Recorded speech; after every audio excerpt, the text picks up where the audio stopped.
ম্যাচের আগেই ফলাফল ফাঁস, কলকাতা নাকি গুজরাট, আইপিএল এর 63তম ম্যাচে কোন দল জিতবে?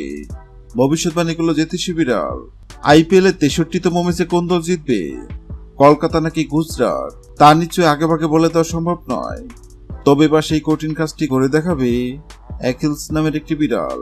আইপিএল এর 63তম ম্যাচের আগেই ফলাফল নিয়ে ভবিষ্যৎবাণী করবে অ্যাকিলস। এই জন্য তাকে দেওয়া হয়েছে বিশেষ প্রশিক্ষণ। 2010 বিশ্বকাপে অক্টোপাস বলের কথা নিশ্চয়ই মনে হচ্ছে অনেকের।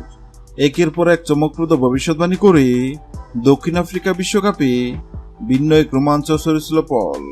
স্পেন যে 2010 সালে বিশ্বকাপ জয় করবে তা আগেভাগেই জানিয়ে দিয়েছিল অক্টোপাসটি।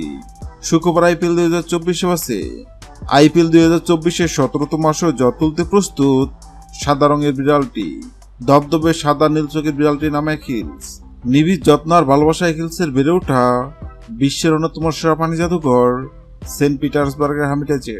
শালিক টুটিনে জন্ম অ্যাকিলসের। সৃষ্টিকর্তা তাকে দেননি শোনার ক্ষমতা, তবে আছে তীব্র অনুমান শক্তি।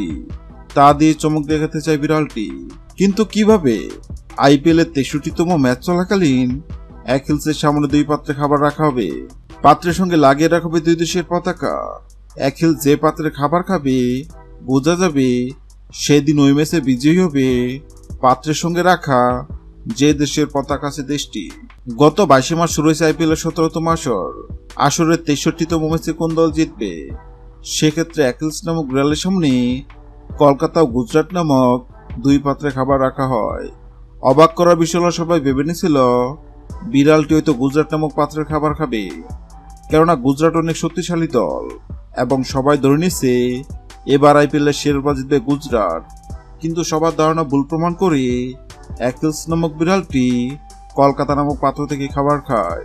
অ্যাকিলস নামক বিড়ালের মন কাণ্ডে অবাক হয়েছিল অনেকেই, কেননা বর্তমানে কলকাতা দুর্দান্ত ফর্মে আছে। এবার দেখার পালা অ্যাকিলস নামক বিড়ালের ভবিষ্যৎবাণী সত্য হয় কিনা। হ্যালো বন্ধুরা, আপনাদেরকে মনে হয় আইপিএল এর 63তম ম্যাচে কলকাতা কি পারবে গুজরাটকে হারাতে? অবশ্যই কমেন্ট করে জানাবেন। ভিডিওটি ভালো লাগলে লাইক দিবেন এবং সাবস্ক্রাইব করে আমাদের চ্যানেলের সঙ্গে থাকবেন। ভিডিওটি দেখার জন্য আপনাকে অসংখ্য ধন্যবাদ।